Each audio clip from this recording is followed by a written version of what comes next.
I presented the President of the United States the medal of the Nobel Peace Prize.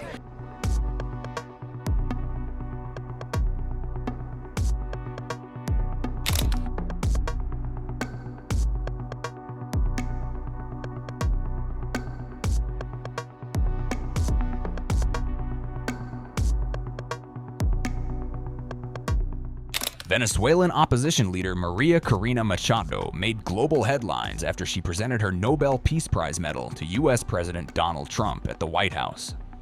Machado said the gesture recognized what she called Trump's unique commitment to Venezuela's freedom following dramatic recent developments in the country. The meeting marked the first in-person encounter between Machado and Trump, weeks after US forces seized Venezuelan President Nicolas Maduro in Caracas.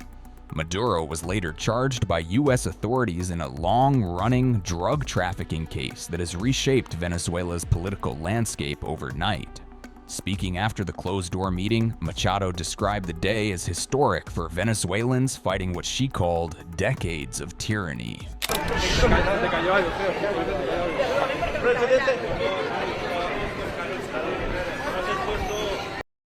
Did you offer to President Trump your Nobel Peace Prize? I presented the President of the United States the medal of the Nobel Peace Prize, and I told him this, listen to this.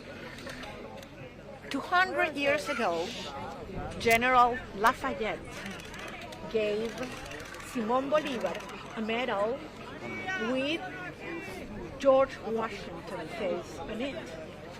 Bolívar since then kept that medal for the rest of his life.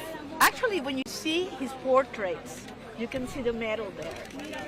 And it was given by General Lafayette as a sign of the brotherhood between the United States, people of the United States and the people of Venezuela in their fight for freedom against tyranny.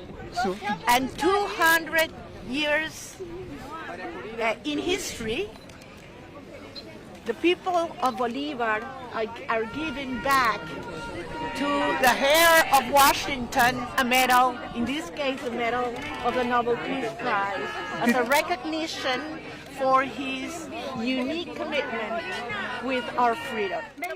And we were able to engage in a calm and thoughtful discussion about the deep-seated expectations and future dreams of Venezuelans. The very difficult moment we're living through, but at the same time, it's full of hope because of the changes they've seen.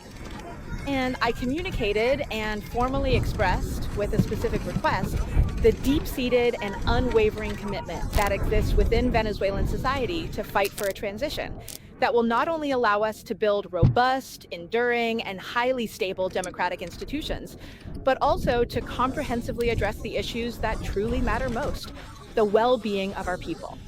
Not only in terms of freedoms, violations, and political prisoners.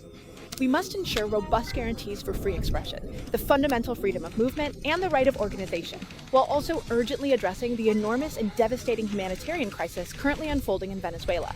This crisis is driven by a severe lack of stable income, a critical shortage of sustainable jobs, and the total collapse of the national healthcare system and the public education infrastructure, which leaves millions without basic services. First of all, I was really impressed. How clear it is, how well he knows the situation in Venezuela, how much he cares about what the Venezuelan people are suffering. And I told him very clearly that the whole of Venezuelan society, actually more than 90% of all Venezuelans, we want the same thing. We want to live with freedom, with dignity, with justice. We want our children back home. And for that to happen, there has to be democracy. You can be absolutely certain that President Trump is deeply committed to the freedom of all political prisoners currently held in Venezuela. Furthermore, he remains dedicated to the restoration of liberty and the fundamental freedom of all the people of Venezuela. Trump responded on his Truth Social platform, calling the gift a wonderful gesture of mutual respect and thanking Machado publicly.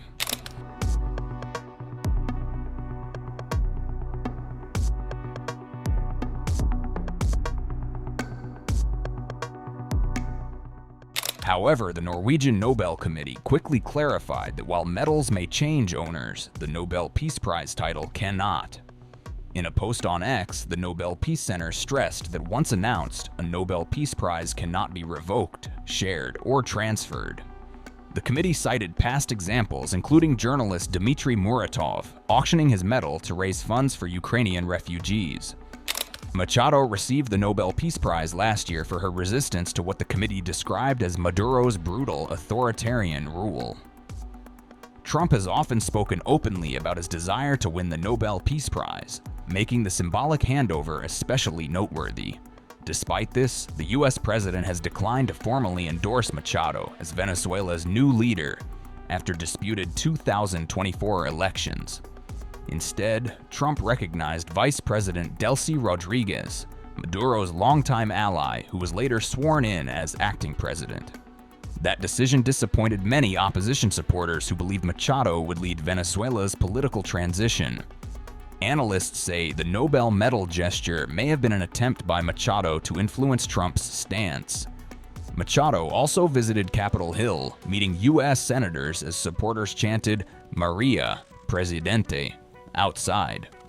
Thank you. Thank you, everybody. Thanks, everybody. Thank you so much. Thank you. Thank you. Let's push out, guys. So much. All right, thank you. Let's move out. Thank you so much. All right, thank you so much. Thank you so much. Straight out that way. Thank you. Keep it moving, please. Thank you. White House Press Secretary Caroline Leavitt described Machado as a brave voice for Venezuelans living under repression. Leavitt said Trump expected a frank and positive discussion about conditions in Venezuela. As for Ms. Rodriguez, the president did speak with her directly this week. As you know, he revealed that to all of you yesterday. And Secretary Rubio and the administration have been in constant communication with Ms. Rodriguez and other members of the interim government in Venezuela. They have been extremely cooperative. They have thus far met all of the demands and requests of the United States and of the president. And I think you have all seen that play out. We obviously had a $500 million energy deal that was struck in large part because of the cooperation from Ms. Rodriguez. Venezuela and Ms. Rodriguez have also confirmed that they will be releasing political prisoners from Venezuela. There were 5 Americans who were recently released this week as well. So the president likes what he's seeing and will expect that cooperation to continue. Ouija. Thank you, Caroline. Is it still the president's assessment that it would be very hard for Ms. Machado to leave Venezuela because he says she lacks the respect and support in that country? And will he raise that with her today? I think the president's assessment that you just pointed out was based on realities on the ground. It was a realistic assessment based on what the president was reading and hearing from his advisors and national security team. And at this moment in time, his opinion on that matter has not changed.